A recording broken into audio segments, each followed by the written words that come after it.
going on, guys? And welcome back to podcast 129. My name is Hunter Waldrop, and to my left is Mr. Jay Stinchcomb. It is November 13th, 2025, on the beautiful day the Lord has given us.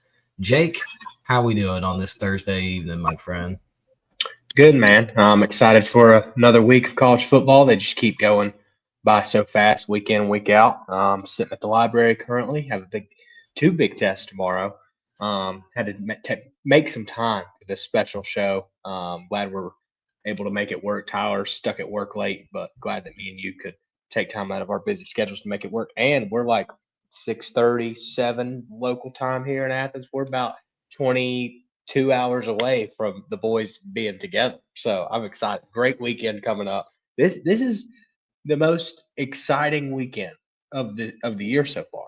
Football season, at least. Like we have the group chat that me and Hunter have with the man, the myth, the legend, Nick Chia. He's going to be in town. Some other guys from college coming to town. Georgia-Texas game, night game in Athens. I'm pumped. I couldn't be more excited. Yeah, so I've been to a noon kickoff this year. I've been to a 3:30 kickoff this year. And now I have the opportunity to have boots on the ground for the night game inside Sanford Stadium, and I could not be more excited to head up that way tomorrow and spend time with the fellas. But Absolutely, we're going to talk plenty more about Georgia versus Texas here in a little bit. So without further ado, let's hop right on into it. Yeah, so as always, go follow us on our socials. We always say this, we're super busy. Tyler and Hunter work full-time jobs. I have a full load of college classes that I'm taking, so we're all super busy. We love getting together and making time to do these shows, and when we can post on social media, we really appreciate it when you guys interact with it. Hunter does a great job. If there's any of these apps that you're going to go follow us on, go follow the Instagram, because Hunter does an unbelievable job of just keeping up with it and posting on there. I'm terrible about it. I'm terrible about everything when it comes to technology, but trying to keep the TikTok active is very hard for me to do. But please go follow us on whatever, but mainly Instagram. Hunter, you do a great job of that. We really appreciate it. Appreciate you, man. This is what I love to do. I love just getting on here with two of my best friends and just talking ball. Nothing better. Absolutely. And yeah, I did not realize it was the very first game on here, but of course it is. It's podcast 129 Cracker Barrel Twisted Tea Game of the Week right here. Venmo Game of the Week. Shout out to anybody who listens to Unnecessary Roughness. But the number 10 ranked Texas Longhorns traveling to Athens, Georgia, take on the 5th ranked Bulldogs. Georgia laying anywhere between 5.5 to 6.5, depending on where you look. Man, what a marquee game this is. Two significant brands. Texas, I would say, definitely a more historical brand. Georgia has really came on in the last 10 years or so.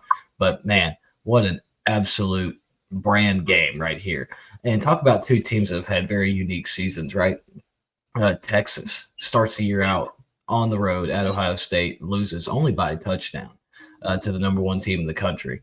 And then they have been on this run. They don't show out in their non-con games against like Sam Houston and UTEP. Do not look good on the offensive side of the ball. Then they go into the swamp and Billy Napier pulls out the belt and takes it to Sark, like no remorse. And then they get a big win against Oklahoma and Dallas in the Red River Shootout. And then they go on this stretch of games where they play in Kentucky and Mississippi State, and both of them on the road go to OT, and they escape. They're just escaping with these wins. And then they play Vanderbilt most recently, and they look like a completely different team. It's like they figured out their offensive scheme, getting guys the ball in space and allowing them to go make plays. The offensive line looks like it's starting to come along. But the one thing that has stayed constant about this Texas team through all previous 11 weeks through this season is that their defense has been nails. They're the number 2 rush defense in the country.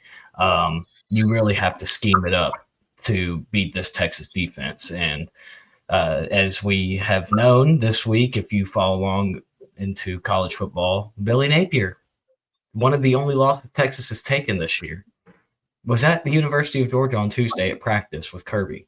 Very interesting.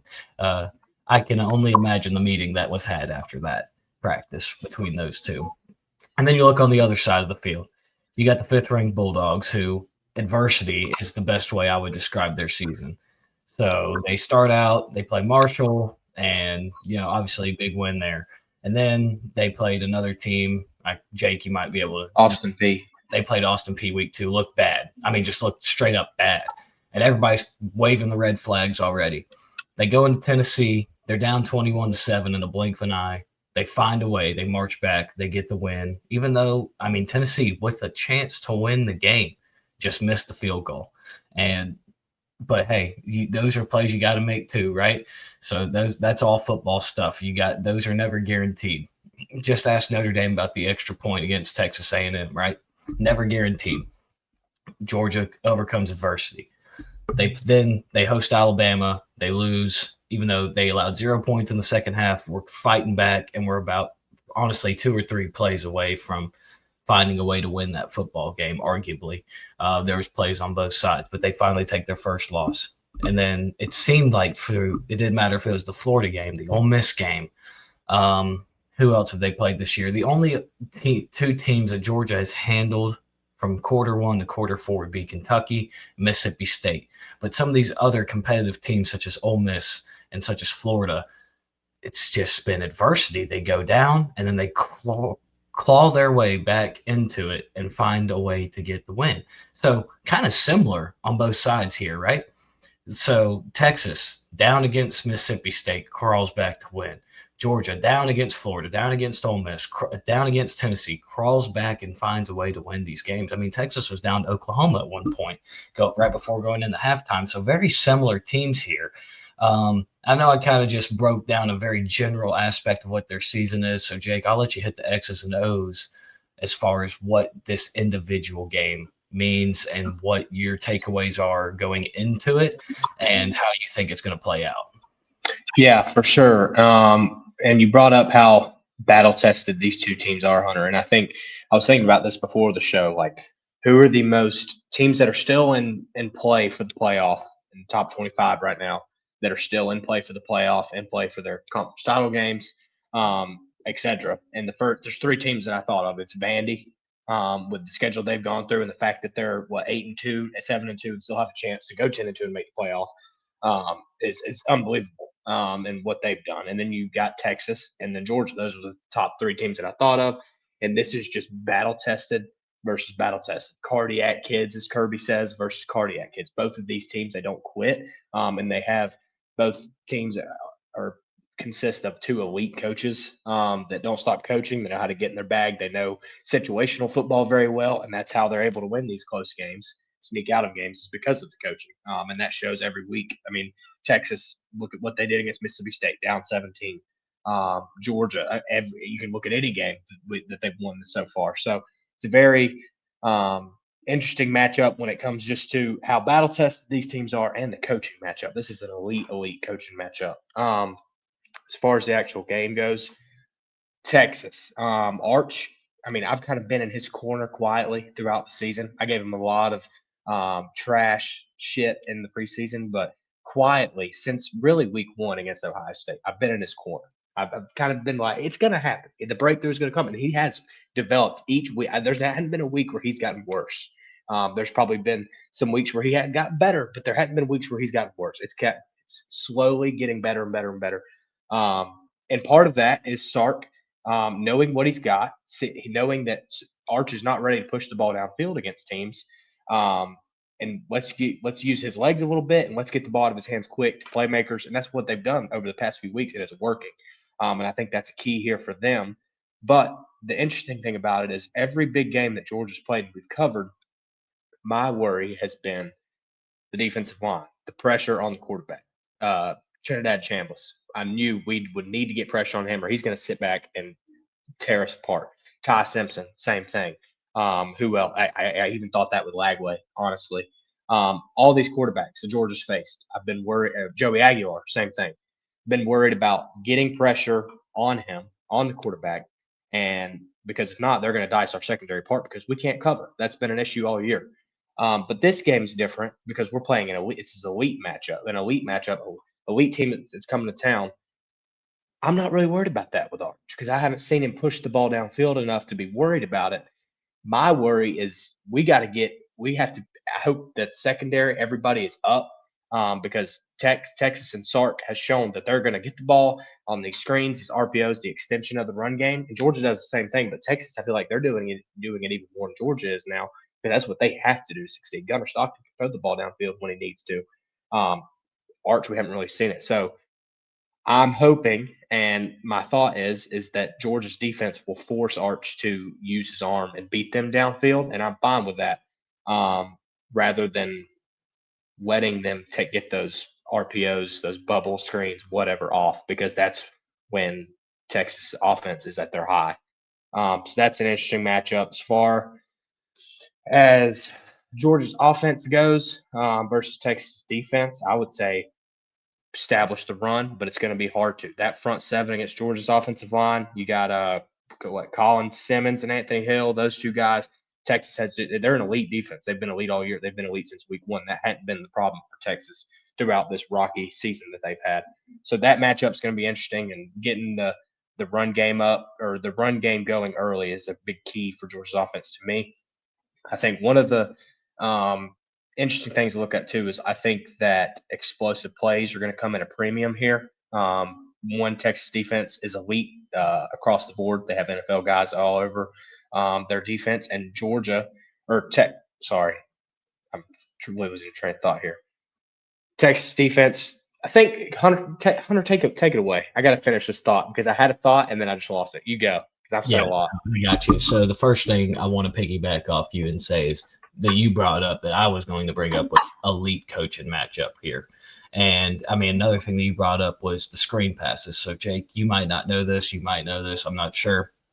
Arch Manning and Gunnar Stockton are 1 and 2 respectively and throwing screen passes in the SEC this year. I mean, they do it more than anybody else. And the reason why that is yes, it's an extension of the run game, but also, like, for Texas, you got Wingo, who is just a speed demon, just like Georgia. They have Zach Branch. They have London Humphreys, who are fast guys, and they trust those guys to just go make plays in space. So big key to the game here is this. Kirby Smart versus Steve Sarkisian for defense offense, and then Mike Bobo for Georgia's offense taking on Texas defense. Their defensive coordinator's name, I don't want to. This is one of those situations where I didn't name the guy, so it's just my job to mispronounce it. I'm just going to go with Pete. I cannot pronounce that last name. It's almost like trying to pronounce Mike Krzyzewski. So we're going to step away from that, but elite coaching matchup here, right? So both teams very similar in what they do on the offense side. Screen passes, getting ball in space. The biggest difference that I see in these two teams is this. Georgia's very successful at running the ball this year. We saw it especially last week against Mississippi State, but Georgia has improved significantly at running the ball. Texas has not been able to run the ball too well this year. So their screen passes and they're getting the ball in space, it really is more of an extension of the run game, whereas I feel like it's a little bit less significant in that certain aspect for the University of Georgia. So very key here. The key to the game here for me is tackling, just open field tackling versus explosive plays, cat buster plays, as Josh Pate calls them. I mean, these are, 50, 60 yard, just take the top off the defense or allowing explosive runs, whatever. I think explosive plays versus open field tackling is the biggest thing here. And these are both two teams who are very, very fast on defense, even though I know Georgia doesn't necessarily get pressure on the quarterback, but that middle of their defense and those defensive backs are fast and they can get guys on the ground. You don't see a lot of open field missed tackles. We saw that with Vanderbilt, right? They could not bring Texas to the ground. They did a terrible job of open field tackling.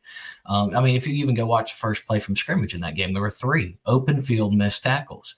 It could have changed the entire momentum of the game if they could have just wrapped Texas up and brought them to the ground. Same thing with Texas, though. They are very good and very disciplined in making tackles. So I feel like whoever limits explosive plays and is able to tackle in the open field and sniff out some of these screens, that's going to be the ultimate decider in this game. I think it's going to be a low-scoring game, especially in the first half. Both of these teams start slow, so as you'll see when we get to our lock box, my go-to the past few weeks is taking the opposing team on the first half money line, then taking Georgia in the second half. But I'm not going with that because I don't know what Texas I'm going to get. And ultimately, as far as a winner goes in this game, what it came down to for me is this. These teams have three common opponents. They have Florida, they have Mississippi State, and they have Kentucky. Texas played Florida in the swamp. Belt met bottom. I mean, straight Billy Napier whipped out the belt. Texas takes a loss. Now, Georgia played them close in Jacksonville, the neutral site. Ultimately, they could have won by two scores, but Gunnar Stockton takes the knee at the one. They win by 4 points. Kentucky. Texas went into overtime against Kentucky in a game that they, more times than not, most teams should have lost. But I feel like that was a symptom of Texas knows how to win those games, and Kentucky just doesn't know how to win those games yet. And then the Georgia, belt met bottom against Kentucky. That was one of the first games. That was the first game all year from quarter one to quarter four. Georgia just played ecstatic for 4 quarters. In the third game, both teams played on the road in Starkville, Mississippi, with Brandon Walker in attendance, might I add. And Texas had to come back down 17 points in the fourth quarter and win with 9 minutes left, whereas Georgia established their dominance from the first one. Now, sometimes when you see a common opponent, you can kind of push it off to the side. But when you have three and two of them are similar locations, I feel like it's kind of telling. On top of that, I don't believe in the Texas offensive line to face a physical team like Georgia. We saw what happened when they played a physical team like Florida earlier this year. We saw what happened when Georgia played Texas. They got whipped on the lines of scrimmage last year, and that Texas offensive line last year was a lot better. Now, I'd say this Georgia defensive front's a lot worse than it was last year. Regardless, the point stays the same. This is a culture game. This is just a straight-up Kirby Smart game right here for me. I think it's low scoring, but I do have the Dogs winning 27-21 and getting the win. Good stuff, Hunt. Yeah, I'll go ahead and give my score prediction. I think Texas – excuse me. Sorry, guys. I think Texas keeps it close. Season's on the line for them. I'm going 31-27 Dogs here. 2 more points that I wanted to bring up, Hunter. One was we've talked about this kind of with back more so when preseason talking about Texas Ohio State, and then after that game recapping it. But we talk about like big games. Texas has not shown up. They haven't been ready physically. And that's something I'm looking at here because Georgia, their defense has many flaws as they have throughout the year. They're physical and they're fast, like you were just talking about. So is Texas. But a lot of times when the lights get bright and the lights turn on in these big-time games, Sark's teams aren't ready. And in order to go into Athens, 7:30 Saturday night, season on the line, they have to come out fast. They have to come out physical. And that's just something that we've talked about prior to this, and now we're kind of revisiting it. So interested to see how Texas looks right out the gate, that defense and the offense, trenches, etc. So, and the other thing outside of the game in general, this is low-key like a little new SEC rivalry we got forming here. I mean, last year we played them twice, once at their place and beat them with there was a controversial call on the pick that got called back, or I don't remember what the call on the field was, but controversial. Texas fans started throwing beer cans. I mean, we took their heart, ripped their heart right out. And then the SC championship with a backup quarterback. Carson Beck goes down at the end of the first half. Texas thinks they got us right where they want us. And then when Gunnar Stockton ran out in the field in the second half, I've never felt a wave. This top 5 moment in my life. But I'm sitting in the bins, and I've been worried the whole half. Everybody knows I'm a Carson Beck guy. All of halftime, I'm stressing out. I'm like, we're so screwed. Gunnar. I mean, we haven't seen Gunnar play at all, and it was nothing against Gunnar. It's just the fact we don't have a starting quarterback against Texas. When that son of a bitch runs out for the first drive of the second half, the wave of just Georgia, just you just felt it. You felt like the supporting cast and everybody was behind Gunnar. And then from that point on, I knew it was going to be belt ass. Moral of the story, both times we've played this team, we've thrown our dick out and laid it on the table and said, F y'all. And that's just how it's been post those 2 times. So I think Texas is hungry. I think Sark's hungry to get this one.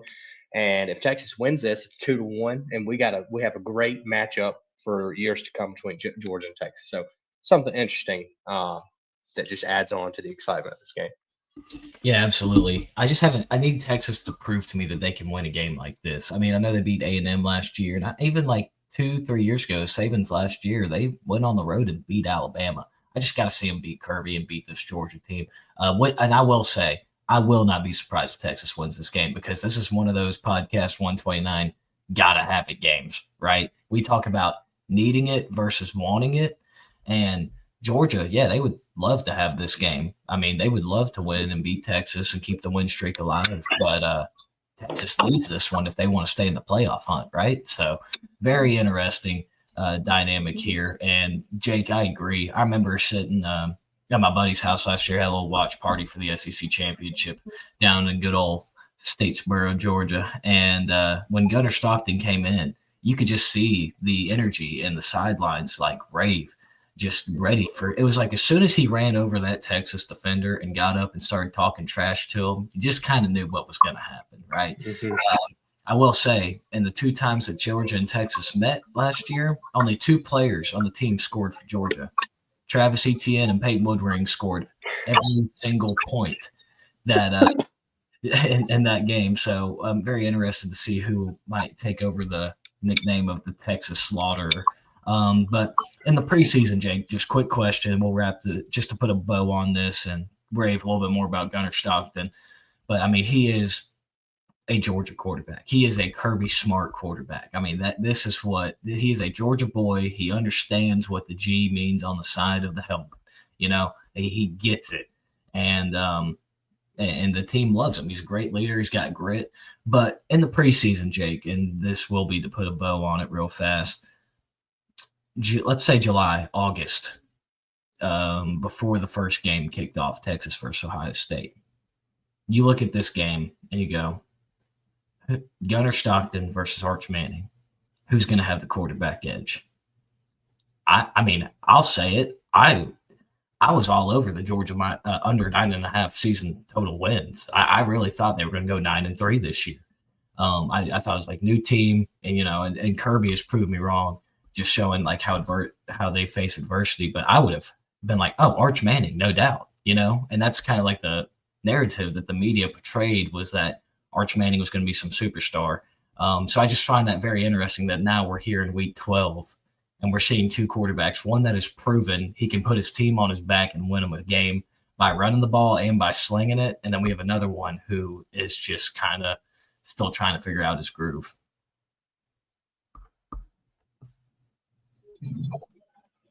I lost you for a minute. What did you say at the end of that? I was saying that it's crazy how, like, Gunnar Stockton has proven that he can win a game in a scrappy dogfight like the one versus Auburn, right? And then he can also win it by slinging it for 300 yards, like against Tennessee and against Ole Miss. So, and then we have Arch Manning, who is still trying to figure out what exactly he is, right? He is figuring it out. I just think it's crazy that now we're here in week 12, and back in the preseason, if you would have said Arch Manning versus Gunnar Stockton, who has the quarterback edge, I would have said Texas 10 times out of 10. Yeah, 100%. And now, like, this is a potential for an Arch game, too. This is a big moment for him going on the road to, like, the biggest brand that you could play in the SEC, potentially besides Alabama. And we didn't think, like you said, in the preseason, we thought Arch versus Gunnar, like, we would say that Arch had the quarterback advantage there, because I wasn't set on Gunnar, and I'm a Georgia fan. He's proven me wrong time again. So, yeah, it's very interesting to see. I mean, we talked about it in the beginning of this, like, both teams, how much adversity they've had to face, and both, you like break it down even more, the quarterback stories throughout the season. Arch started off terribly, started to get better each week, and Gunnar, straight out of the gate when we went to Knoxville, showed that he can win a game with his arm, and when the team kind of leans on him, he can step up in that moment. So, very interesting quarterback matchup as well. All right, moving on. We have the 11th ranked Oklahoma Sooners traveling to Tuscaloosa, Alabama, taking on the Crimson Tide of the 4th ranked Alabama. Crimson Tide, wow, I just repeated myself 3 times. Does not matter. Alabama laying anywhere between 5.5 to 6.5, depending on where you look. Anywhere, still seeing some 5s out there. This line got hammered down about a good point and a half already this week. Lots of money coming in on the Sooners.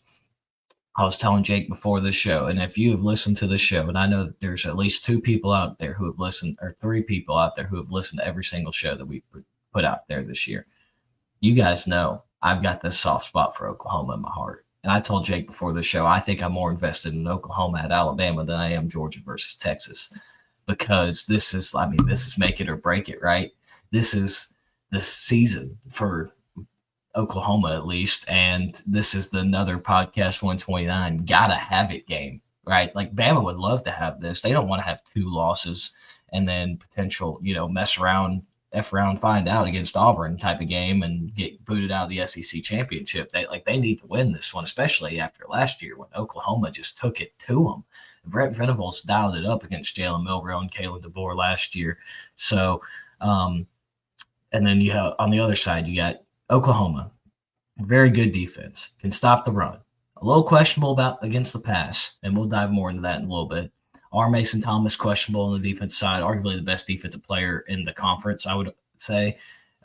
He, after stiff-arming a man for 25 yards on a fumble recovery touchdown against Tennessee 2 weeks ago, pulled a little hammy. We'll see. He's questionable, but it's looking like he's going to strap it up and go. How much of an impact will he be able to have, being definitely not 100%? And then on the other side of the ball, the Oklahoma offense, who has been lackluster, to say the least, especially ever since John Mateer went down with that injury. He finished the Auburn game and then, had surgery on his thumb. Shout out Dr. Shin, built the guy's statue outside the stadium. But he just hasn't been the same guy since he hurt his thumb. Obviously, we saw the Texas game. It just didn't have that confidence running the ball, and that's what made this Oklahoma offense so difficult to prepare for, is that you had to deal with backyard football with John Mateer, him being able to run around and make plays and then even rush the ball for, 75, 80 yards a game. And we just had not seen that. They get blown out by Texas, find a few other wins. Then they got a big win on the road against Tennessee at the night game. It's the dark mode blackout game that Tennessee does every year. So my concern isn't if Oklahoma can win on the road. My concern is what Oklahoma offense is going to show up, right? Because you look at the turnover battle, I think Oklahoma won it 3-2 against Tennessee, that sounds right, 3-2, I believe. Tennessee was in the red zone a lot, only came away with 6 points, so it's almost like it was misleading a little bit, right? Very interested to see how this is going to go. And then you look on the other side at Alabama. They have not been able to run the ball this year. So everybody knows that, though. But Ryan Grubb has been in his bag all year long, finding ways to find an extension of the run game with short passes, whether it's to Bernard, even Jam Miller out of the backfield, finding ways to still have the extension of the run game. The offensive line, a little inconsistent so far this year, sometimes good, but man, when they give Ty Simpson time, there's not a better quarterback in the country, I would argue. Yes, and that even goes for you, Julian, saying I think Ty Simpson would be putting up your same numbers at Ohio State if he had those guys and played that schedule. So I think Ty Simpson's the real deal. He's plus 475 to win the Heisman right now, which is something I need to talk to Jake about after the show's over. Regardless, but Bama's got the receivers out the wazoo. You flip it around to the defense side of football. They are one of those units that they're not great, but they're definitely not bad. And they have been improving every single week at both stopping the run and stopping the pass. So they have been improving in these games. Kalen DeBoer is like 19-3 straight up against ranked opponents in his career. So and one of those losses being in the national championship game to who they lose to, the Michigan team that went 15-0. So very, very interesting matchup here. Jake, what, as far as X's and O's and what this game means to these two teams, you can kind of take it away from here, and I'll piggyback off some points that I have for you. Yeah, you did a good job of breaking it all down, really hit everything nail on the head, kind of exactly the route I was going to take it. The matchup that I'm most excited to watch is Ty Simpson versus that Oklahoma defense. And for a few reasons, Oklahoma is very good at stopping the run. Alabama, that has kind of been their weakness offensively. They haven't been able to get a good run game going. So that kind of takes, I think that match, if you neutralize that matchup and then you look at Ty Simpson, what he can do with his arm, We've seen that when he's comfortable in the pocket, he can tear you apart, pushing the ball downfield with his arm. And Oklahoma, I think that's the key. Like when we've seen it in the Missouri game, we saw it.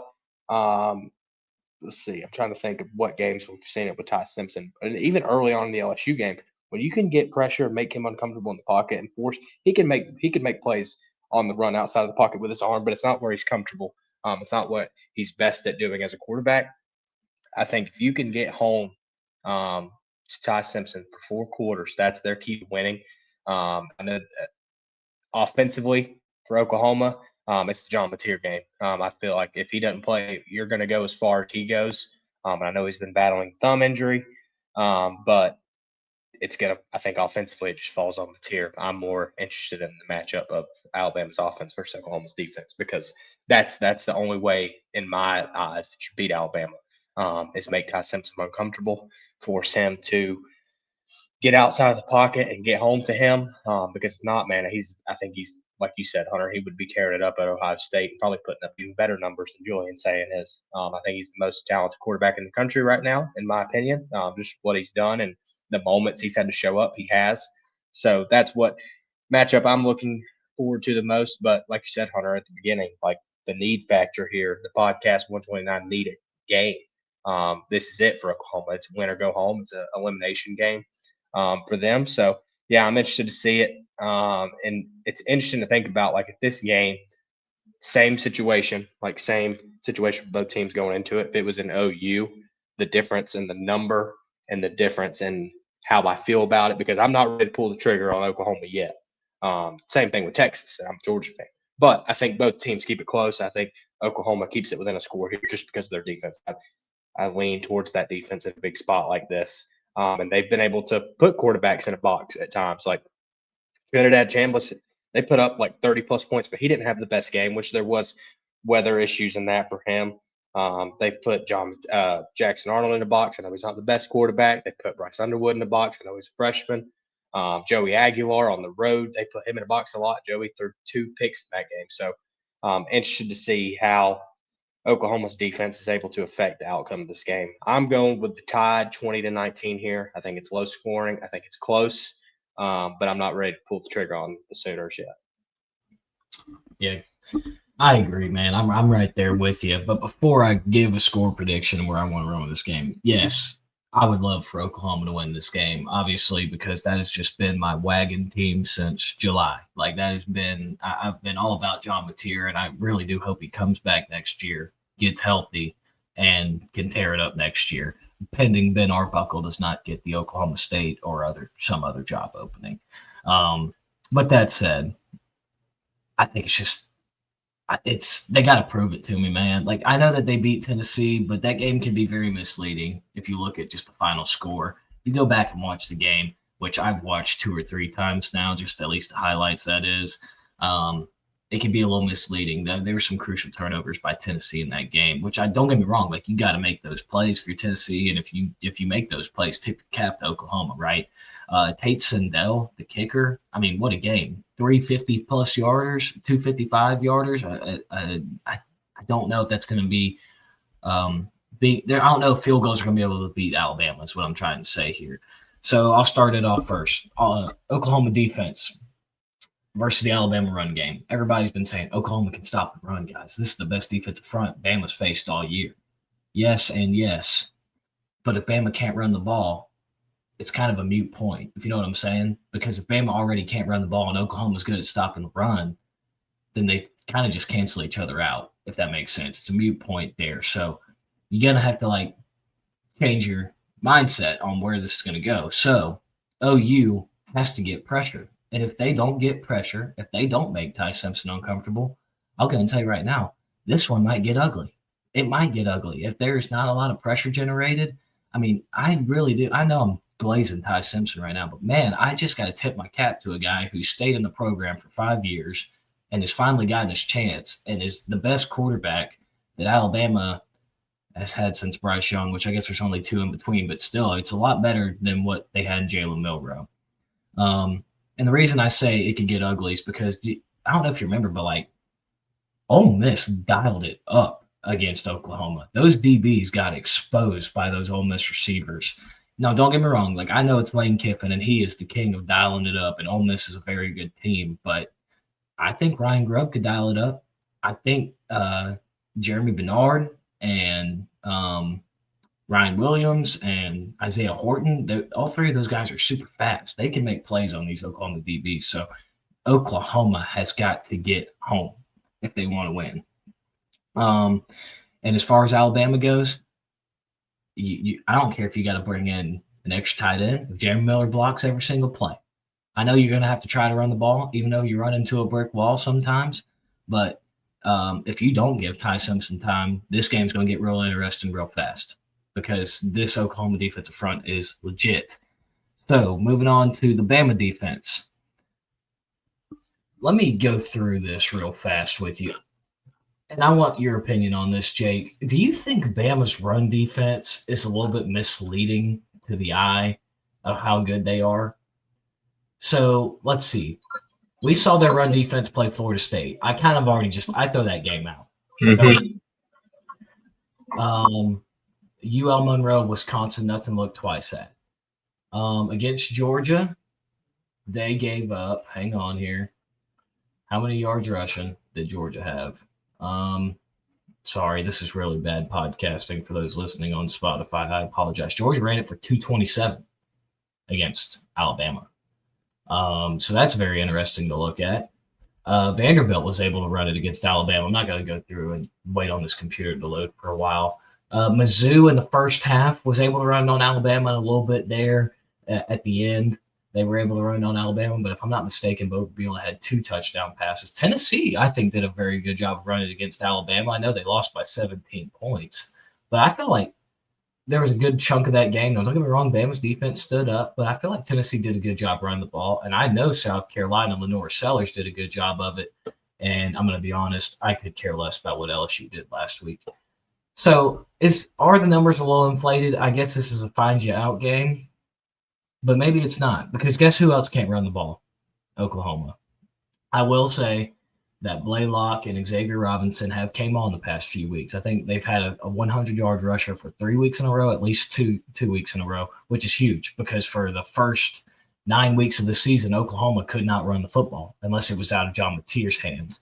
And he's third on the team in rushing with 306 yards. So Oklahoma is going to have to establish some sort of a run game. This is such a Ben Arbuckle game, man, because I don't care if it's Mateer, I don't care if it's Robinson, I don't care if it's Blaylock. They're going to have to establish a run game because they're starting to have to do the extension of the run game, trying to get the ball out quick.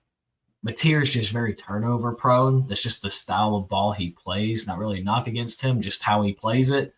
And, man, a turnover, it's like every possession is going to be very, very crucial in this game because I don't know how many possessions there's going to be. I think Oklahoma's game plan is going to be to condense this game. We're going to slow down the clock a little bit. We're not going to be going tempo. We're just going to be trying to get in chunk plays. All right, we'll get 3 yards here. We'll get 4 yards here.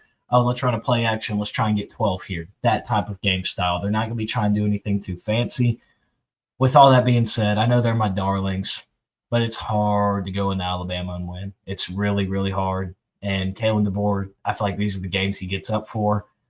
I think Kane Womack's defense will bow their necks here, and they will find a way to get stops and maybe a turnover or two just based off the style of play that John Mateer has. I'm going to take Alabama 23-17, landing right around that 6 number here. I don't think Oklahoma's going to be able to score a lot, and I don't think Alabama's necessarily going to hit that. I think their team total over is 24, so I think they're going to actually come in under that. I do think Oklahoma's defense will stand up a little bit, but it won't be enough. I think there will be a turnover in this game by Oklahoma that's probably the difference in the game, and they will end up losing, and that'll be the end of their season, unfortunately. But I would love for them to win. Would not be shocked if they won. I mean, Jake, I've been saying this all week. I haven't said this to you. We got Texas and Oklahoma, the 2 new boys, right? The 2 prominent brands, both blue buds, both really good back in the day. Oklahoma, a prominent program. Texas has got the name recognition, the Longhorn, and everything else. And they're taking on the dogs in the yard, Bama and Georgia. I mean, this is such a Newt's like I don't know. I just feel like there's so much aura behind these two games and this weekend. I'm so excited for it. It's new versus the big dogs, and this is like we're gonna show you what SEC football is like. I'm gonna take the two big dogs in the yard. So give me Bama 23-17. Good stuff, Hunt. I like it. Kind of initiation week for the new SEC teams. Number 9, Notre Dame, laying 12.5. This number just keeps shooting up. I mean, it opened up at like 10.5, and it is already up to 12.5 on Thursday. They're traveling to Pittsburgh, take on 22nd ranked Pitt Panthers. Both teams already have 2 losses. If you listened to our show last week, we said Pittsburgh is the team that can mess up the college football playoff the most. Their last 3 games, Notre Dame, Georgia Tech, Miami. I mean, they could really shake some stuff up here. If they beat Notre Dame's out of the playoff. There's not a 3-loss Notre Dame getting in. If they beat Georgia Tech probably is not playing for the ACC championship. Their playoff hopes are dead. And if they beat Miami, who is just randomly gets bumped up 3 spots for beating a 2-win Syracuse team, that's a conversation for another day. If they beat them, they definitely are out. So anyways, Pitt holds all the cards here. And Notre Dame has just been getting better and better every week. Now, granted, they haven't played the toughest schedule since their 2 non-con games against Miami. Well, I guess every game is a non-con game for Notre Dame, but their 2 biggest games against Miami and Texas A&M. Very interested to see. It looks like CJ Carr has just been improving from that redshirt freshman. Like, we saw him struggle, but we saw the glimpses in the Miami and A&M game. Like, it's just like every single week, the guy just keeps getting more accurate, better at decision making, growing every week. And then when you got number 4 in the backfield, you always got a chance with Jeremiah Love and that offensive line for the Fighting Irish. And then you even have Jadarian Price, who I think has came along very well and will succeed Jeremiah Love in a very significant way for the Fighting Irish. You have the King of Aura versus Pat Narduzzi. I mean, they couldn't be complete opposites. Marcus Freeman up there at the top. As far as Pitt goes, man, a quiet season, quiet, sneaky year. They are 6-2, right? 7-2. Am I getting that right? I think 7-2, 6-2, somewhere around there. Oh no, they're definitely 7-2 because I had their over 6.5 win total. So they've already won 7 games. They lose 2 early on. They started Eli Holstein, who I thought was going to be like the most improved quarterback and take that next step this year for Pittsburgh, who had a great season last year. And they bring in true freshman Mason Heinschel, and they haven't missed a beat since they lost to West Virginia and Louisville. The guy has not lost a game, but this is definitely going to be his toughest test. This is going to be the toughest test for the Pitt offensive line. I know that Notre Dame necessarily doesn't have the best defense nationally. However, it's still the best team and the best defense that Pittsburgh has faced this year, just like that Pitt defense. So I'm going to be honest, have not watched a lot of Pitt football this year. However, the games I have gone back and the stuff I've heard and listened to, they are a big gamble defense. Like, love to send pressure. And sometimes it could be pick your poison, and they ended up, they got burned over the top or they get home. I mean, there's no in between with them. So big matchup there for Pitt. I don't have a lot on this game. I just think Notre Dame's got the Jimmies and Jones, to be quite honest with you. This is one of those Notre Dame smash spots in my eyes. I am going to take the Fighting Irish to win and cover the 12.5. I got Notre Dame 35, Pittsburgh 20. Yeah, very intriguing matchup just because the team, if you're looking at this and you don't have a clue with what's going on in college football right now, you would look at it and say, Pitt really needs to win this game more so than Notre Dame does. And in fact, this late in the season especially, but with Notre Dame not being in a conference and them, all they need to do is go 10-2. They need to have it more than Pitt does. And we know it from Narduzzi's comments earlier this week about he doesn't care if they lose 110 or 113-10 or whatever it was. But I'm excited just because 2 very explosive offenses, maybe not explosive, but teams that can put up points. CJ Carr has continued to improve throughout the season. It's sneakily, to me, one of the top 5 to 7 quarterbacks in the country right now. Then you got the true freshman quarterback on the Pitt side that they haven't missed a beat, like you said, Hunter, since he's been put in there at quarterback. So I think we're going to see a lot of points in this one. And I think, like you said, I don't think Pitt has the guys. This is one of those games where yes, their records are kind of the same. They're kind of in the same spot as far as playoff implications go. But I think Notre Dame just has more. They have more guys all around. It's not really necessarily based on one guy, and they have the dudes all over the field. So I'm going to go 42-31 Irish. I think we see a lot of points on Saturday in this one. Yeah. And last quick point here, Jake. I know you got to run here in the next 15 minutes or so. But last point I was going to say is I'm very interested to see how this Pitt team comes out. Narduzzi straight up saying, I don't care if we get beat 110-10. As long as I win the next two in the ACC, I can get to the playoff. Like, I wonder if that's like playing checkers, not chess, or playing chess, not checkers, where he's like, it's a mind game and his team is like secretly like the most amped up they've ever been. Or if he gets back into that locker room and the team is going, what the F did you just say? I've been thinking about it all week. Like, it could be either one. Yeah, absolutely. So moving on, our best bets for the week. I'll run through mine real fast. As you can see at the bottom, Tyler, we just put bye week. Obviously not able to be here to join us, and he says that he will have them ready. So this is a big reason. Go follow us on Instagram. Tyler's got the best record. I mean, this guy's hitting at a good clip right now, 31-23. So if you want to win some money this week, that's probably the guy to tail, and he will have his best bets posted on the Instagram. So go follow us there. My best bets of the week. I am 30-28. I need to keep the winning weeks going here. Texas Tech minus 23.5. They're playing UCF this week.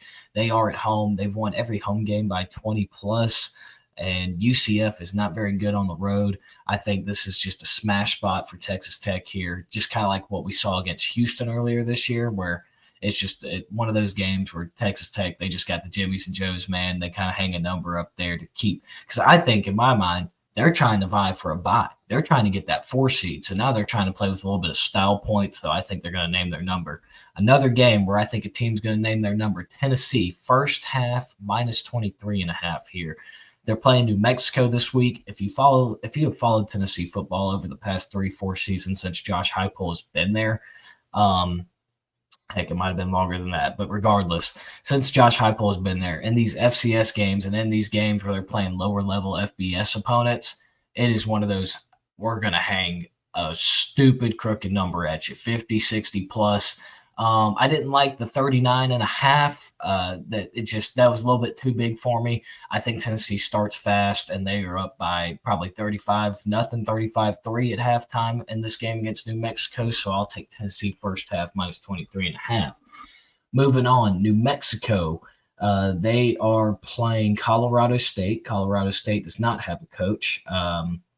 And this is a Jason X smash spot. He's probably going to get a bigger job next year, I would think. I mean, New Mexico's bowl eligible. They're looking to vie. I mean, they are doing very good this year. They've already made me money in the Saturday Shocker against UCLA earlier this year. It's been a darling of a team.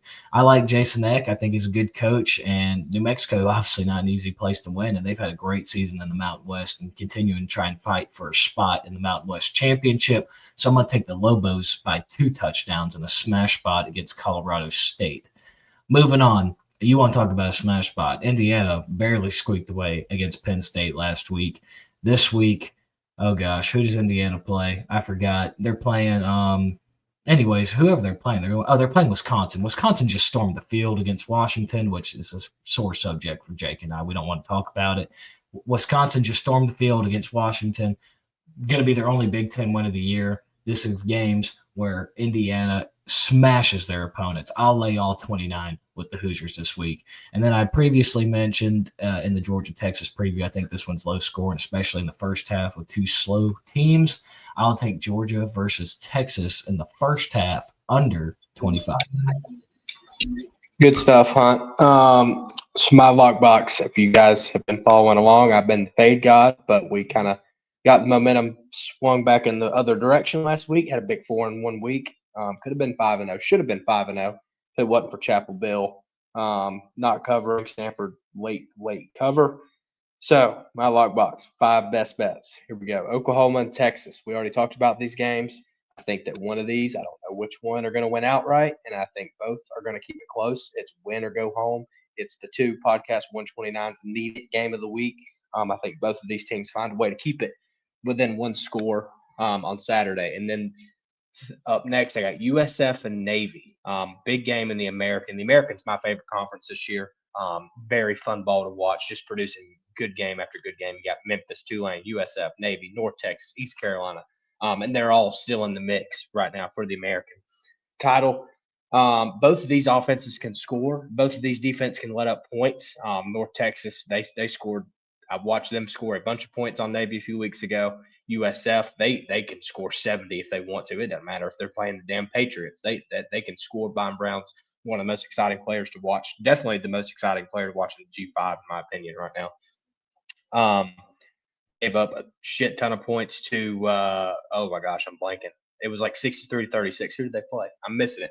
North Texas. No, not North Texas. They haven't played North Texas. It was You talking about Navy? No, USF. Yeah, USF beat the brakes off North Texas. There was 99 points scored in that game. That's right. It was like 63-36. I was right the first time. Thank you, Hunter. So I think we see a lot of points here. I'm going over 62.5. And then this next one, Jacksonville State, home dog. Huge game in the Conference USA here, the CUSA. Got Kennesaw State at home. Both teams undefeated in the conference. And this is supposed to be Jacksonville State +3. It says +4.5, but you can buy it at 4.5 if you want to. I'm going with +3. I think they win the game outright. Haven't lost at home yet. Kennesaw State hadn't lost on the road yet. But this is just a massive game in the conference. And I'm going with the home dog in a game where both teams kind of need it. Not necessarily because they're both at the top, but I'm going Jacksonville State at home. Pittsburgh, team total over 20.5. Already kind of talked about it. I think we see a lot of points in the Notre Dame and Pitt game. But I think it was earlier this week, it was 21.5. And I was like, no. And then I saw it look today and it was 20.5. I'm like, they can score 3 touchdowns against this Notre Dame defense at home, especially. So I'm going Pittsburgh, team total over 20.5. Those are my 5 best bets for this week. That's going to be a sweat. I had him coming in at 20. So, and then this is something new that we've added to the slides. We always talk about it. We always talk about this is the podcast 129 play of the week. And it's usually whenever Hawaii's just got a home game. That's always the podcast 129 play of the week. Shout out to them last week, by the way. Made me a lot of money winning outright in a beatdown against San Diego State. Regardless, we were like, well, instead of just announcing it, we're going to have a freaking slide dedicated to it. And this play was selected on Sunday. On Sunday, me and Jake and our boy Nick, whose last name I always it's a Pachia, Nick Pachia, yeah. I always butcher his last name. Regardless, we all decided Gunner's so due. Last time he scored was against Ole Miss. The big game Gunner. He's going to run one in with his legs, kind of show him what's up. It's been floating around +110, +120. I actually got it +120 yesterday. I think Jake got it like +110. Regardless, we just met in the middle of +115 here. If Gunner Stockton's plus money to run one in, I will one every day, 7 days out of the week. I'm going to take it. So the play of the week, the podcast 129 play of the week is for Gunner Stockton to get into the end zone versus Texas. Hop on it while you can, because I think Saturday it might get up to like it might be up in the minuses, like -130 by the time kickoff is on Saturday. So hop on it while you can. Big game Gunner, as Hunter said. Absolutely. The triple option parlay, my pick this week was Notre Dame, team total over 33.5. So Jake, really like, if this was going off Jake and I's model, we put our two brains together, we think the over is going to hit here. I am going to take the Fighting Irish over 33.5. I think they're going to hit a few cat buster plays to these special receivers that they have from Great House and then the Virginia transfer, Malik something. I can't remember his last name. Regardless, I think Notre Dame scores over 33.5. Jake rolling with moneyline Mateer. You would have thought I put this in here. I did not. Jake rolling with John Mateer to score a touchdown against Alabama. It's one of those gotta-have-it games, like we talked about earlier. And if you're going to have it, your best player and your leader is going to have to lay it all out onto the line. So we like John Mateer to get into the end zone, which that honestly could have been the podcast 129 play of the week, because that was something else we already took on Sunday. And then the last leg, late at night in Provo, Utah, TCU getting 3.5 against the Cougars. Tyler and all of us, Tyler didn't really come up with a leg in this one. That's fine. So we just collectively agreed we're going to throw TCU +3.5. in the parlay. That is plus 675. Moving on, our Saturday Shockers, the underdog we think has the best chance of winning the game outright. Show me the Bronco Mendenhall-led Utah State Aggies.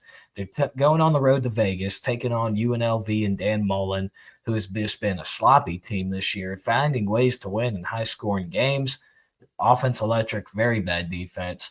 I think Utah State's got the coaching edge. I think this is just one of those Mountain West games where you look back, you're like, dang, I should have known better than take UNLV after the way they've played this year. Utah State gets bowl eligible, plus 195 on the line. Give me the Aggies to take down UNLV. Good stuff, Hunt. Another team that is fighting for that bowl eligibility, the Baylor Bears at home. And Waco, I'm right about that. And Waco hosting the number 13 team in the country, the Utah Utes. We have had a love-hate, a back and forth, a roller coaster season with the Utes this year, me and Hunter. It's been up, down, side, under. It's been everything. It's been a crazy ride. And most of the time it's been because we're on them. They just play like shit and don't show up that Saturday. This week I paid them. I think Baylor has a chance to win this game outright. Very explosive offense. They can put up points. And their defense is not very great. But I think they can definitely beat Utah. If this game turns out to be a shootout, this is going to be a Baylor game at home Saturday night. Lights are on.